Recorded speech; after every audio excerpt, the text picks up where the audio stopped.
Today's guest has built one of the most exciting new agencies in PR and marketing, but his route here has been anything but straightforward. Darryl Sparey is the co-founder and MD of Hard Numbers, an agency he set up 5 years ago that blends PR, content, performance marketing, sales development in one. But before that, he cut his teeth in sales, led new business at Precise, moved into digital by running the London office, a top 100 SEO and PPC agency, and also sat on the UK board of Hotwire. It's not bad. But beyond the boardrooms and campaigns, Darryl's proudest role is that of dad to Hudson and Halia. And fun fact, all of his children's names begin with H. So how does someone go from sales to SEO to GEO, from PR boardrooms to founding their own agency, all while staying grounded as a father? Let's find out. Darryl, thank you for joining us. Thank you, and thank you for that amazing introduction. Can I get that printed on a t-shirt? Yeah, we'll get it on there. That's lovely. Thank you. It needs to be front and back, but it's fine. Done. You said in the kind of the run up to this that your path into PR, into where you're at now, didn't necessarily follow a straight line. One of the big questions that I've always thought about, and it's a big challenge, I think, within PR, and I've certainly felt this on both sides, is that sales aspect. Do you think that coming from that sales point of view gave you an advantage in PR? Yeah, 100%. I think having a what I call a sales backbone, formal sales training, formal sales experience, gives you an advantage in absolutely every aspect of running a business, doing a business, creating a successful business, 100%. It's having a really clear-eyed connection between activity and results, and always thinking about really carefully back from, is what I'm spending my time on right now the most optimal use of my time to drive a result in the end, for whatever that result is that I want to drive. I think commitment to KPIs, which I'm sure is something that we'll probably talk about at some point, and is kind of a foundational kind of principle of Hard Numbers, has been something, throughout my career in sales, and having a sort of laser-eyed focus on what are the activities and things that we're going to do that is ultimately going to drive the result that we want to see at the end, and always monitoring those day to day, week to week, month to month, to kind of ensure you do that. Also, I think just generally being successful in business, but PR is a big part of it, but just about any field of business, right? What's it involve? It involves ultimately persuading people that didn't know they wanted to do something when they first started talking to you into doing that thing, right? In PR, that's pitching a journalist, to get them to write about the company or organization or product or service you're representing. It's convincing a client to want to use your PR agency over the 4,000 other PR agencies there are in the UK. It's convincing a potential investor to invest in your business. It's any one of those things. And I think having a really strong sales background gives you confidence in all of those scenarios, in all of those positions. So I obviously I'm a fully signed up member of the Salespersons Union, clearly, but I'm a big advocate for anyone and everyone at some point doing sales in their career. I genuinely couldn't agree more. And I put my own personal sort of journey on 2 jobs that I did before I even went off to uni and did any of these things. The first one is making tea at a nursing home and realizing that actually you can talk to pretty much anybody. You can walk into somebody's literal bedroom and have a conversation about tea and cake, and that is something that is a skill you have to learn. And the other one was working at Phones for You. I was a geek. I still am a geek, but I loved consumer tech and I loved phones at the time when phones were fun. They're not fun anymore. But quite literally, we used to be sent out of the shop floor to go and stop people in the street to try and flog them a phone that they ultimately they didn't think that they needed. That to me is the very basis of PR. You know, we were out there engaging with the public, talking to them about something that they didn't know about, didn't think about. We'd bring them in and sell them a phone. Next week they'd bring it back, but that was a different matter. Why do you think? This was something I wanted to kind of specifically ask you. Why do you think there is this sort of battleground? And I've seen it at many points. This battleground between it's not sales, it's PR. Why do you think that happens in our industry? I mean, people go into PR because they don't want to be salespeople, right? Because otherwise they go into sales jobs, and salespeople go into sales because they don't want to be PR people, because they are different, different disciplines maybe, but there's a really strong read across from one to another. And I think if you understand the discipline of sales, it gives you a real advantage in the PR industry. Definitely. I think I think sales, if you meet a really, really good salesperson, professional, really high caliber salesperson, right? Obviously you'd make the joke, shoot them before they go bad like the rest. But like the best salespeople, right? The best sales professionals and the ones that are really, really good at what they do. And there are lots who aren't, by the way. But the ones who are really, really good at what they do have an enormous advantage in anything they choose to do. Because they've got that ability to persuade, that ability to convince, and the best salespeople have two ears and one mouth, and they use it in that kind of ratio, right? They listen before they speak. Yeah. In whatever they do, right? So if you're pitching a journalist and you're wanting them to write about your product, service, business, organization, whatever it is, having read what they've written before, right? Or what they've not written about before, potentially, and understanding, and being able to pitch to them and demonstrate how the opportunity you're presenting them with is very relevant to what they've written about before and very relevant to the audience that they're addressing. It gives you an enormous advantage over everyone else who just spams out a press release to them, 400 times a day, Yeah. It reminds me, we used to, just for fun, when we were on the shop floor and it was kind of quiet, we would see, those secure core people, those like really intense security people that have to go and get money from shops. And we used to try and stop him literally every day to try and sell him a phone. Like he was literally running back to his van with however much money that he just picked up from Morrison's, just for laughs, You went over to Precise. That must have been a bit of a crash course, but I'm interested in particular, like what you kind of got up to there. But did that start to put you on this sort of numbers journey, like data-esque journey, because that's so linked to operational aspects of the industry? Yeah. So basically, the sort of the bit that I maybe miss off my kind of CV or whatever is the sort of 4 or 5 years before Precise, I had my own media monitoring, media evaluation business called Media Report, which I acquired from Mark Adams, who was the guy who set up Text 100, Next 15 Group as it is now.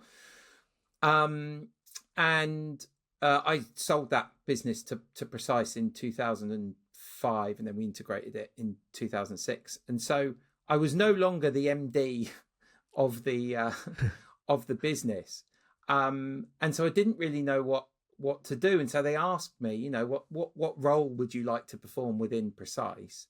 And I said sales.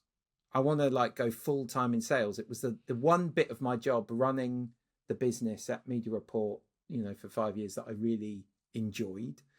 and it was the bit that I thought I would be best at. And so I was in a bear pit room at the front of Precise in their old, in their terrible old office in Borough. We'll cut that bit. We'll cut that bit. Yeah, with four other blokes, basically just bashing the phone all day long. And it was a joke as well. Like, I was always the first one into the office. I would always make more calls than anyone else. But I was terrible at cold calling. So I'd make loads more calls than everyone else, but I would be like absolutely awful at cold calling. But just through volume of activity and all the rest of it, I got better and better, at that over time. And then the other thing I learned was actually I'm a lot better in person. So, I mean, many people who've met me might disagree, but I then realized that what it was, and also there's a bit of psychology to it. If you're cold called by someone, it's very easy to put the phone down. Also, you're not looking at them. You don't know this person. You've got no personal connection with them, all the rest of it. It's very easy to be rude to them, be nasty to them, put the phone down on whatever. If you meet someone at a networking event, or you go up to someone at a stand at a conference, a trade show, or anything like that, if you meet someone IRL, that they have to be a pretty nasty person to tell you to F off, right? Or just not talk to you, right? Or whatever, right? Although I have had that. So I thought, right, that's the environment I perform better in. So then, most of the people in the PR industry who'll know me from my time at Precise will know that I basically spent all my time at any event that had the letters P and R in. Yeah. Buying PR people drinks, giving them awards, being the host at quizzes. I mean, you name it. And that, I built through that networking, a network of people, and that has, led me to have a modicum of, professional success as a result. You move over into digital, into SEO, PPC, words that I think for a set of PR people can kind of completely throw them off a loop. Where does that come from? Is that what I'm kind of getting at? Is the data, is the numbers aspect just something that you sort of ring true? Like there's the people. I'm not saying you're not creative. I know that you are, but there are people where I need to step back from this. But there are people who are, you would typically say these are the numbers people. These are the kind of the words people. Yeah. Do you kind of keep the numbers, the data? Does that sort of drive where you go and what you come up with? That's a really interesting question. I suppose this is a bit more personal than professional, right? Or this podcast is at the intersection of the two. So maybe it isn't too indulgent to talk personally about myself. Maybe, my background is words, all words. I did an English degree. I've read everything that Dickens and Shakespeare have ever written. It's all been words. For most of my sort of education, or the kind of early part of my life. I talk a lot about how, reading is a thing that got me out of a council estate. The fact that I don't know how or why we had it in the house, because we had so little money when I was growing up, but we had a copy of Fantastic Mr. Fox by Roald Dahl. And when I was a little kid, I just picked it up off the shelf and read it off my own back. And that got me kind of into reading. And then, I got into, reading kind of longer form stuff. I also got into comics, which is why I still love comics to the day. So for most of, in the words of Lin-Manuel Miranda, I wrote my way out of the situation that I was born in. But what I learned professionally, so my love is words, right? That's what I love. But you can't do what you love. You got to do what you're good at. And what I'm good at is selling stuff. and I've made myself think numerically. I'm not naturally. This is why my big beef with PR people who say I'm not a numbers person is neither am I. Yeah. But I've made myself a numbers person through effort, through work, and through the application of stuff. Right. When I joined Hotwire, skipping ahead a little bit, maybe, but I was the quickest that anyone went from employee to UK board. You know, like that period of time. But I don't attribute that to any genius or a great thing of other than outside of the accounts department, I had the highest user level with Excel. Right? Pivot tables, VLOOKUPs, you know, you name it, right? I could play all the tunes on Excel, right? In a way that nobody outside of the accounts department could. And also with Salesforce, I basically, when I came in, the Salesforce implementation was not optimal. And I rolled my sleeves up and I got stuck in, and I basically managed to drive all of the forecasting and revenue reporting that Hotwire was doing, that previously was done in like spreadsheets and was an absolute mess, all out of Salesforce. So we had one source of truth for all the numbers and all the rest of it. And so it was that kind of numeracy that, it hasn't come naturally. It's come through application, but it's the thing that professionally has benefited me. So I am a numbers person, but I'm a numbers person through the application of will. It's funny, I used to talk to my accounts. I was short for most of my life. Before I got to university, I wasn't tall. But I remember when I was a kid, when you used to pull a cracker or something like that, you used to have a wish. My wish was that I'd be 6 foot tall. And I'm 6 foot tall now. And I believe that's purely as an act of will, right? I willed myself to be 6 foot tall, right?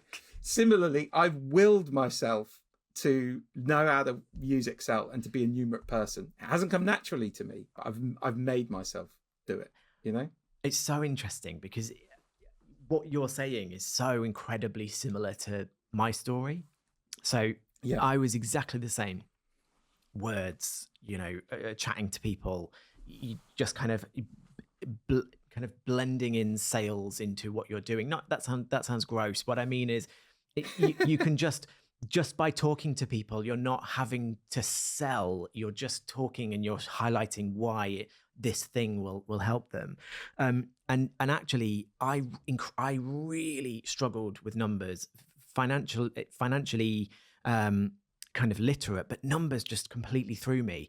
And it was one of those things that you have to teach yourself. And interestingly, talking to Daniel Cohen, who was my MD at Atomic, one of the things that he showed us when I would have been senior account exec, account manager, he took everyone in the business through the P&L. Bearing in mind this was back in 2011, 2012, wasn't really the done thing. But what he wanted to make sure was that regardless of your level, you understood the impact of what you were doing, not just in terms of, getting a client piece of coverage, but how that fed back into the agency. And it set me off on a different trajectory. And one of the things that, I'm absolutely not a numbers person. I if I could run away and hide from them, I would. But we've created a tool, a piece of activity that we do where it's linked to measurement, but it's also linked to directly to numbers itself. And the reason for that was I was annoyed of sitting in meetings where I would say, this is the creative platform. This is what I believe we should be doing. And somebody would kind of over there would go, oh, I don't know, and just based on gut feel would go off in a different direction. And often that would fail. So I kind of felt like we needed something more to prove that factor. So you talked about, understanding what a journalist has written before. The way we come at it now, and I think this might be the same for you guys, is we're not coming at it from, this is our idea, wouldn't that be nice? We're saying, this is our idea. Here are 17 points as to why this will work. And that kind of puts me onto the next aspect, which I think you've already talked about. KPIs, commitment. Yeah. You guys are pretty bold in this, and our sector, our bit of the sector, I wouldn't say is bold in it. I'd say is we have been forced into it over the years because it's just been the way, right? We got 12 to 15 items of coverage, blah, blah, blah. And actually that's what has been the benchmark. That has to change, and that's something we're pushing on. So when I see the debate about KPIs and committing to stuff, it doesn't concern us. Why do you stand out differently on this sort of discussion point? I suppose it's the commitment to KPIs and the fact we write them into our contract, and we've got a clause in our contract that says we'll hit them in any given quarter, or we'll work at our costs until we do. Funnily enough, we had a session on this yesterday. We had a kind of a management team get together from the management of Hotwire, and this, we talked a lot about KPIs and how we manage that process across the agency, and making sure that we're optimally, that the KPIs that we're working to for our clients reflect success for them at each point, so that we're not just blindly hitting KPIs, month after month after month, but not checking in with the client to say, do the KPIs that we've agreed 6 months ago still reflect what success looks like for your business now, right? I think the commitment to KPIs comes from two things. Three things, actually, sorry. Firstly, it's about differentiation. There are 4,000 other PR agencies out there in the UK, right? There is limitless choice. Well, I mean, not limitless. There's only 4,000, but you kind of get my point, right? For if you were going to hire a PR agency, so you've got to do things differently to stand out, because otherwise, what are you doing, right? And it all kind of fits into the hard numbers proposition, right? We're called hard numbers for a reason, so it works in that regard. Secondly, it's my background in sales, right? It is non-negotiable. So basically, there's a thing in sales, right? You hit your target, your revenue target, right? In any given month, quarter, year, whatever. If you don't, you make sure you hit your KPIs. But never be in a position where you don't hit your target and don't hit your KPIs. Because basically your KPIs are how many phone calls did you make, how many meetings did you do, how many proposals did you send out, all the rest of it, right? And it's that discipline of,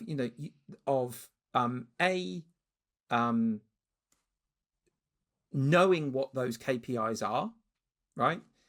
And secondly, having a system to monitor and, see how you're tracking against that. And then the process of managing those, what gets measured gets managed, right? That, would lead to an efficient, sales organization, right? So it's just a simple, I'm just transposing one thing, to another, basically. As I said to someone recently, maybe that shows my limitations, right? If all you've got's a hammer, everything else looks remarkably like a nail. And then finally, it's the frustration of having employed PR agencies previously. I employed 3 PR agencies when I was at in the leadership role at Precise. And I saw the good, the bad, and the frankly terrible of PR agencies. And my frustration was the kind of lack of commitment to any form of result. There would be loads of we've got to do all this immersion activity in month 1 and month 2 and all the rest of it. And you'd be sort of paying all this money and thinking, right, well, when's the coverage go? When's the something coming that I can then merchandise to the rest of the, the leadership of the business to say, we've spent all this money on this PR agency, but look at this that we've had, even if it is just coverage, right? Look at this great coverage we've had or whatever. So I think, that's the other part of it. So we wanted to, having been the other side of the table, when I set Hard Numbers up with Paul, I wanted to set up an agency that I would have wanted to employ when I was doing that job. And so that's the other reason for the commitment to KPIs. You have been one of the key voices at the moment, yourself and Paul, when it comes to GEO, LLMs. I think in a sense, a lot of the industry is is currently looking to you as to kind of guide us all through this. So can you Oh, sort God. that out? Can you just sort it out for us? Where do you stand on GEOs, the impact? You know, where we've talked a little bit about AI and the impact on the industry in the coming years. Where's your head at? I'm not saying stake your claim and it's going to be this the next 5 years, but where are you currently at with AI on us? Yeah. Okay. Cool. So look, again, this comes from, we did the research on this back in November of last year, where we looked at where ChatGPT sources, the content about the reputation of the world's top 100 brands. And our research found that 61% of all of the content that ChatGPT cited came from earned media. And in fact, in relation to a couple of pillars of reputation, trust and innovation, the numbers were higher, 67% and 71%, I think, respectively. So that gave us great insight quite early on. I think, not to toot our horns, but I think we were quite early to that party. So that probably then gave us a bit of a platform. And we were talking to lots of companies and presenting our research to them. And then we'd kind of get to the end of the meeting and be like, all right, see you later. We didn't really have like a proposition or anything to kind of talk to them about. And then through our work with clients and actually starting to, first off, and it starts by monitoring. So, start by setting up our prompt monitoring and monitor a load of different prompts for our clients related to themselves as a business and organization, but also their product, service category, competitive landscape, et cetera, et cetera. And then use insights from that to inform what you need to do either on site or off site. So are your competitors appearing in relation to prompts about a product, service category, or whatever that you're not? And so then you look on site, do you have content on site about that? And then you also look off site in terms of where are you mentioned, where are you cited across the internet that maybe where are you cited that your competitors aren't, and where are your competitors cited that you aren't? And then you can use all of that insight to then inform, a strategy. So that then led us to doing work in this area, getting insights from this area that we could then put together an ebook. I wrote a primer for PR people on GEO. Which if you go bit.ly/GEO for PR, you can find, or you can find on our website. And it started as a 800-word blog post. It ended up being a 30-page ebook. It went a bit epic. But it's basically everything we know about GEO. And the reason we're, I've been told by some folks, shout out Andy West, that I'm giving them too much away for free. But I was in the communications space between 2010 and 2020, and the PR industry, with some notable exceptions, Andy Barr, Rich Lee, folks like that, with some notable exceptions, but broadly the PR industry missed the SEO boat. And so into that vacuum came link building and, digital PR.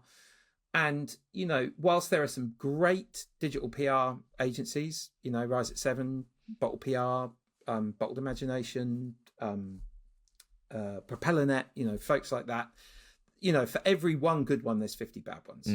And they, a lot of those kind of link building digital PR, shops that take a very link buildy approach to PR and outreach, very often not informed by, brand relevant outlets or, brand, the kind of quality tone of voice that, brands want to have. And it poisons the well for us, right? If you look on Tech JPR on any given day, when a journo complains about a pitch that they've had from a quote unquote PR, 9 times out of 10, it's a link building or digital PR or digital marketing agency or so. It's not a PR agency that's doing the work, right? Yeah. So it has a negative impact on us as an industry. So for all of those reasons, I really think that the PR industry needs to kind of step up, get hold of this, and make the case for ownership of this within their organizations. because, you know, if you think that SEO, like there are some things about SEO that maybe, oh, well, you know, you've got to get links, and asking for links is a bit, I don't like doing it. And understanding anchor text and landing pages, and, you know, it might seem a bit techie or whatever. All right, well, I've got great news for you, right? Backlinks don't matter as much from a pure play kind of GEO perspective. It's more about the citations, right?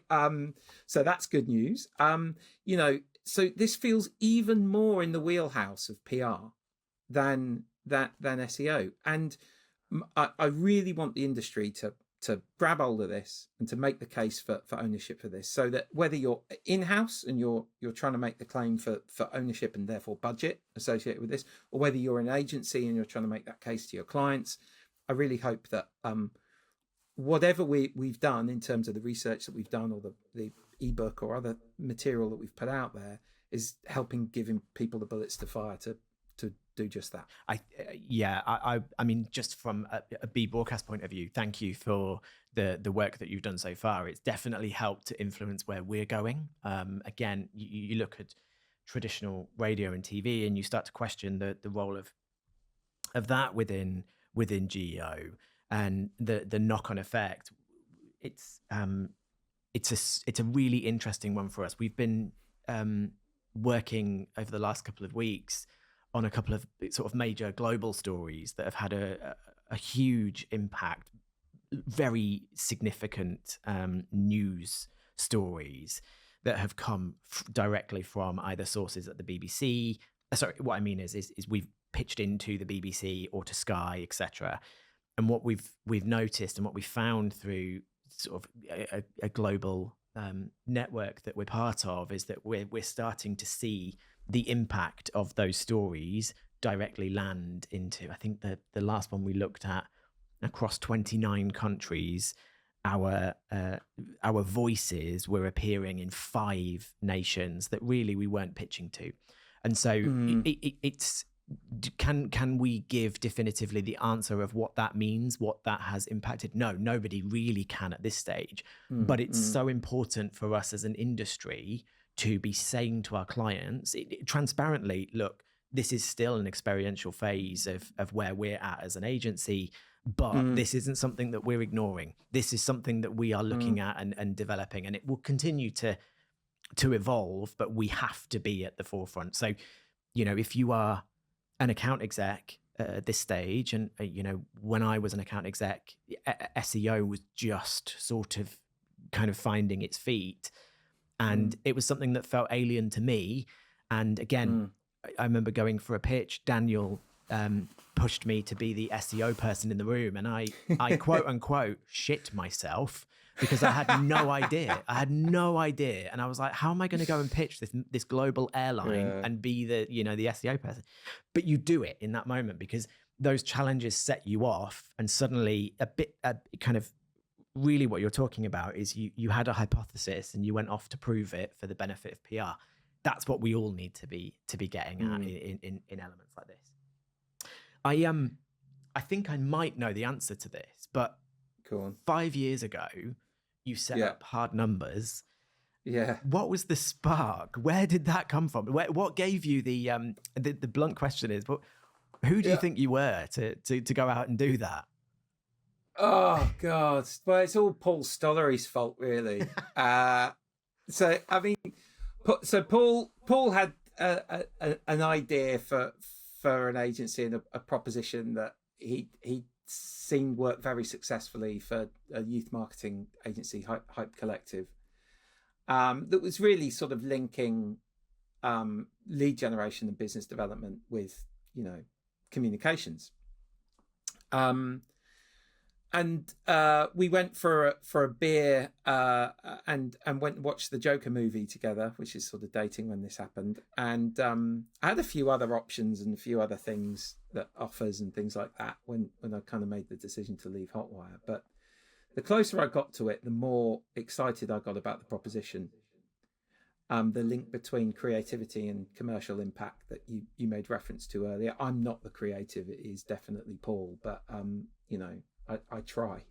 I basically, my role is to make ideas, like give them a name that alliterates. That's basically what I do. I feel like it might be a little bit more than that. Just a little bit more. Not much, but a little bit. But yeah, that tends to be it. But it, it's one of those funny things, isn't it? Like, the way I talk about hard numbers, it's a bit like that Mad Men thing where Don Draper says, think about it deeply, then don't think about it at all, and the idea will pop into your head, right? I was walking to work one day and into my head popped hard numbers.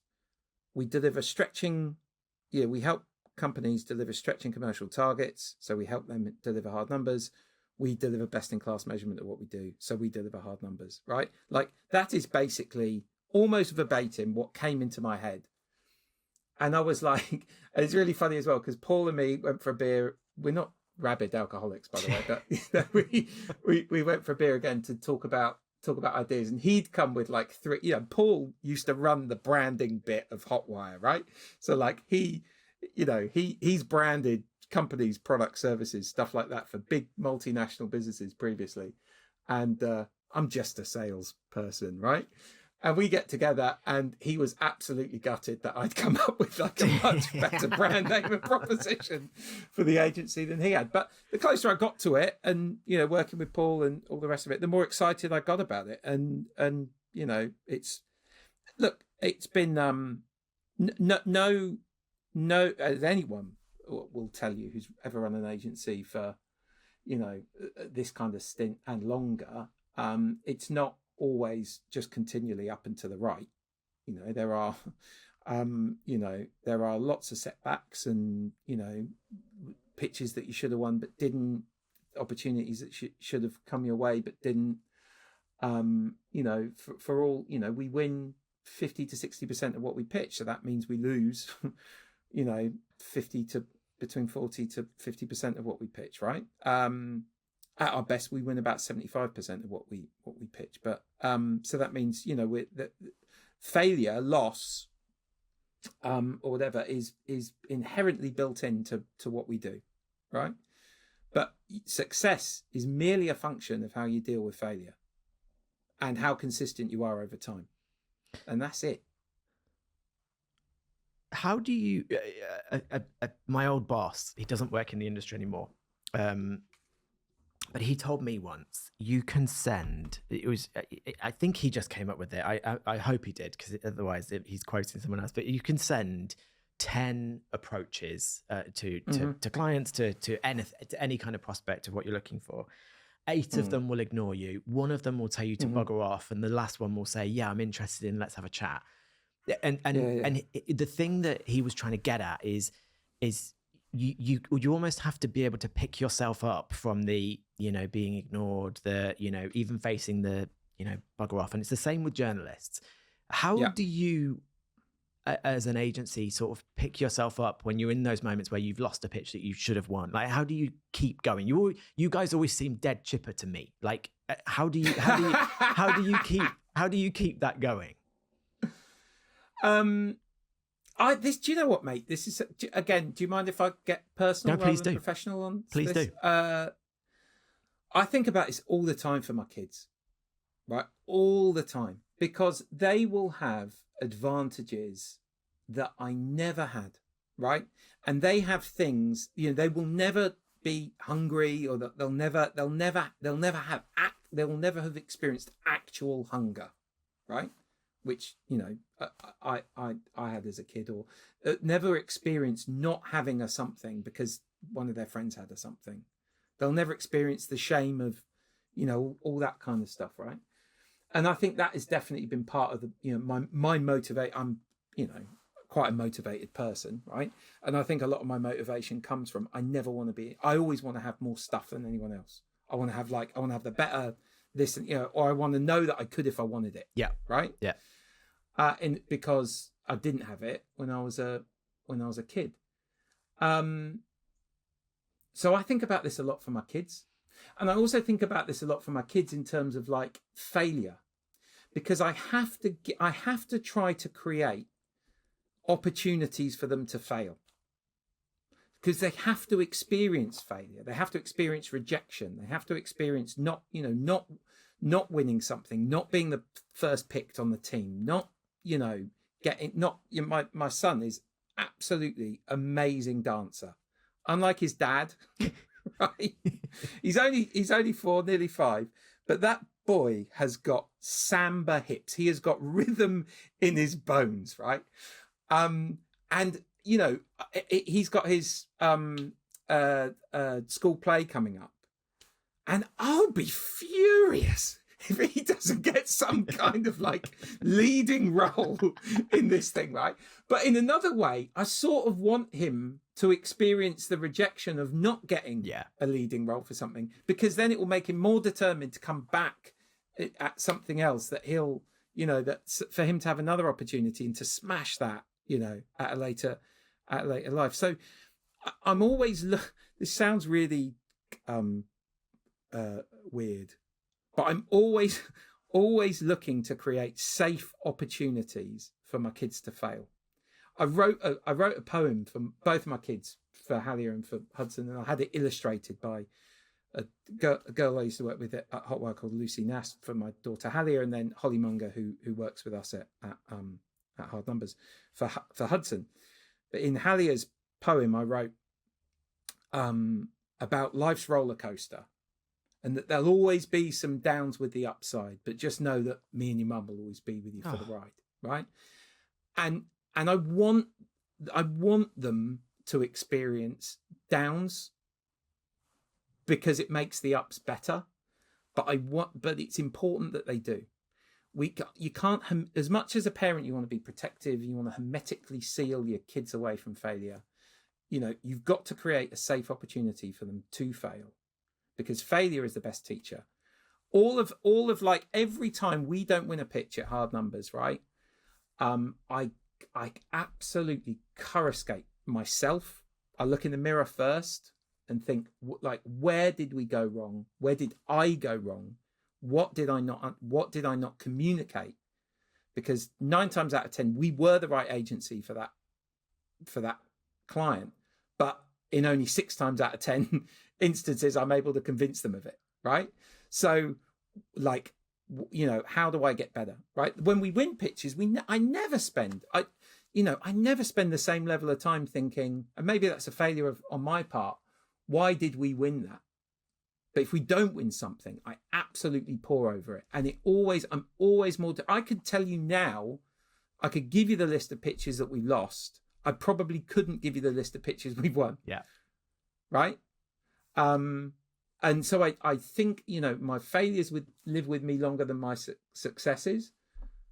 But that's probably, if I've had a modicum of professional success, that's probably one of the key reasons why. Because my failure motivates me far more than success. I hate is a line from Moneyball. I hate losing more than I like winning. It's so funny, because the things that you're saying are the things that run through my head, and it's fascinating. And I definitely feel this. It's a lot of pressure that you put on yourself. How do you personally cope with that kind of pressure? That if effectively the whole industry is going through the same stuff, right? But you're rightly saying that you put all those bricks on top of your head. How do you get around that? I've got a saying that I use all the time, and a lot of people will have who work with me heard me say it, right? This is nothing my granddad would call work. Do you know what I mean? Oh my God, it's so true. My granddad used to build trains, like proper things. We just sit at computers. My granddad was in the army, then he went to become a welder, right? So no one's ever shot at me. Yet. Yet. Right? There's still time in my line of work, right? So it's, it's when you put it in that context, there are people, who with far more pressure, on their shoulders than me. And I think if you take a step back and, have those, those kinds of ways of thinking about stuff, it's helpful. Yeah, of course. I mean, as like anyone, right? You have bad days, you know. As you look back on with your business, Josh, what's the sort of biggest thing that you've learned from either failure or something that's gone wrong, or something that you've then... So the biggest screw up that we had was, but the thing is, it's really interesting because it was both a blessing, a curse, a nightmare, and the best situation that we could have ever had, all rolled into one. But I tell you, you know, when you were saying about thinking about the negative, that's all I could think about. All I could think about for weeks. Yeah. We so when we launched, we had I won't say who. We had a big old household name, and I'd worked with them for years. And one of the first things that Sarah Waddington was our non-exec at the time, now CEO at the PRCA.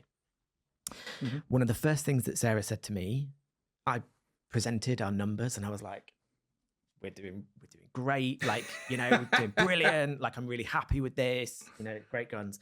And Sarah was like, this is good, but can I just zoom in onto this? And I think it was something like, at the time, 60-70% of our revenue came from one client.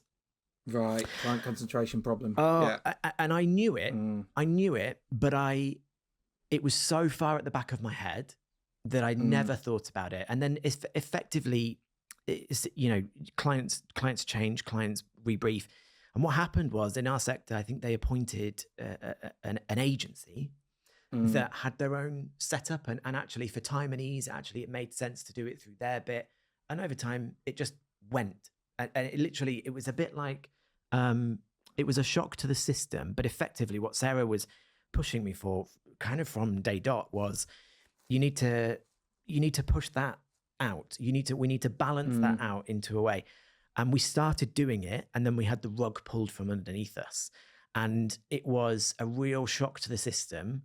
But you know what? It was the best thing that could have happened, because it put us onto a different trajectory of, okay, we need to look at how we, you know, our baselines, and make sure, again, it's the numbers conversation, right? I was going into it blinded, thinking this is a great situation. But really, the numbers were painting a bit of a difficult position if something went wrong, which it did. And we ended up having to then go off and create opportunities, you know, build retainers with people that put us into a secure position, but balanced. And so exactly the same narrative. We had the really difficult thing, but it was I would call it the fear of failure, the failure of bombing out, that pushed me into a whole new path that now is the backbone of our business. So but the very, very basic of it is, you know, not being as clear on the figures and the financials in the way that I should have been. And my biggest advice, and I know this is the same for you, because I think we now share the same person in Stephen as an advisor, is you have to find the thing that you are not good at and get someone else to help you with it. And you know, if you think you can kind of mask it, you can't, and you really shouldn't. And that bit, I think, is the reason why we're successful now, more than anything, because between Sarah and Stephen, they've kind of guided on the things that they can spot that, you know, you've got a bit of a gap here. Let's push you into this direction. She's dead canny, that Sarah Waddington, isn't she? She is. She's not bad, is she? She's all right. It's having those people that can have truly honest conversations with you, not to kind of throw you, but to kind of put you into a direction. Yeah. Is there for you a kind of a thread that runs through everything that you've done about you from start to finish?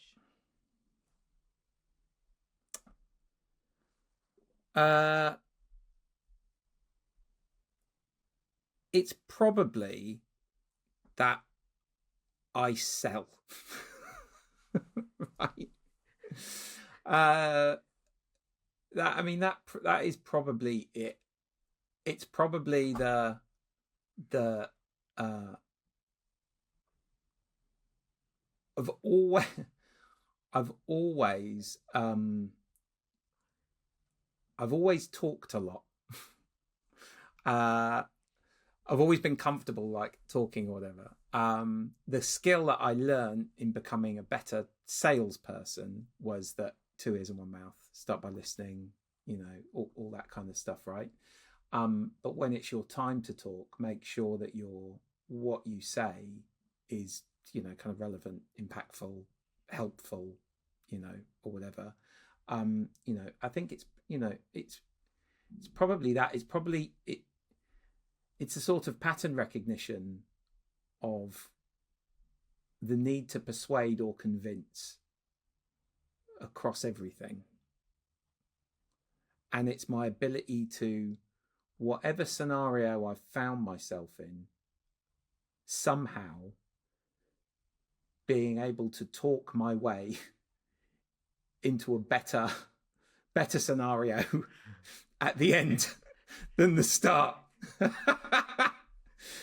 Probably that. Were you out of interest? Were you the comedian at school? Class comedian? Definitely. Do you know what it is? It's because I went to a grammar school, right? Load of kids with tons more money than me, and I got bullied for not having a Sega Mega Drive, a pair of trainers, Nike Airs, Ralph Lauren shirt, whatever. And I realised probably by about the sort of 4th or 5th year, definitely by the time I got to 6th form, that I was quicker mentally. I wasn't cleverer necessarily than anyone else. I wasn't better read, or I wasn't very good at sciences or anything like that.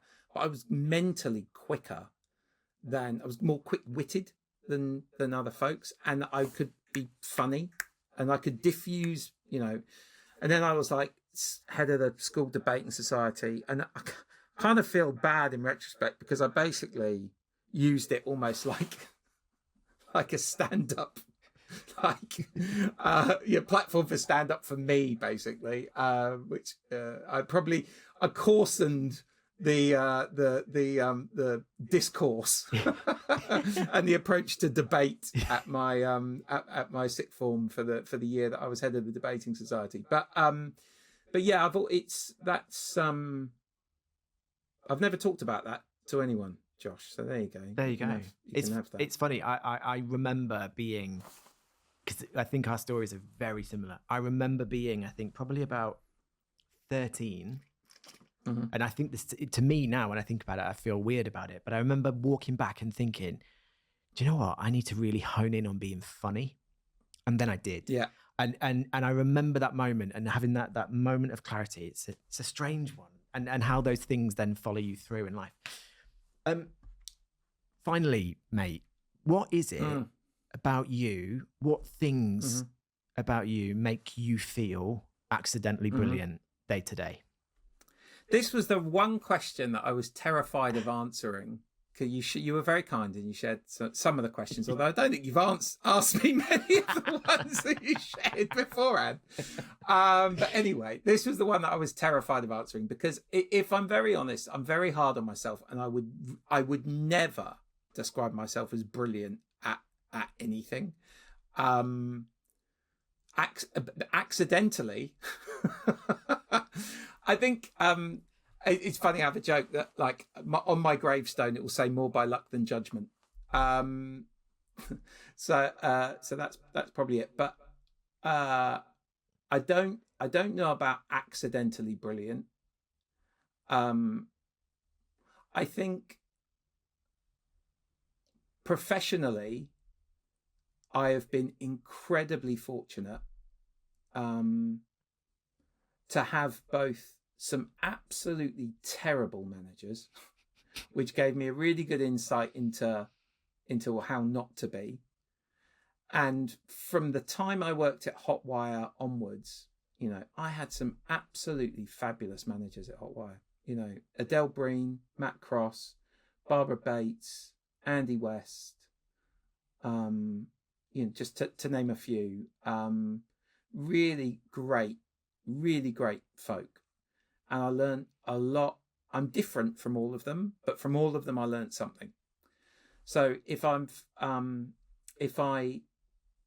been very, accidentally, because again, it was kind of more by luck than judgment. I ended up working for Hotwire because I was renting some desks for them. It wasn't ever my intention to work for Hotwire, but that was 4 very, very happy years there working with some great folks. So, I think that I've been incredibly fortunate, and I think I've also been incredibly fortunate to have both as my business partner, Paul, to have, he is like where I stop, he starts. I have massive respect for you, Josh, and any other solo founder, because I am not capable enough to do this on my own. And then in my life partner, Rachel, again, there's things that I'm good at that she's not. There's things that she's good at that I'm not. We would both. It's my dream one year for us to both take part in the Excel World Championships. The World Championships of like Excel, because we both think we're better than the other one at Excel, and I really want to see who would win. Do you know what I mean? Like in an Excel off in the Sparey Marshall household. But yeah, that I'm very fortunate if I have been accidentally brilliant in having been surrounded by brilliant people. There you go. Darryl, I've really enjoyed this. Thank you so much, mate. No, thank you very much. You've got some stuff. I've talked about some stuff that I haven't talked to anyone about before, Josh. It's therapy. You've done a very good job dragging that out of me.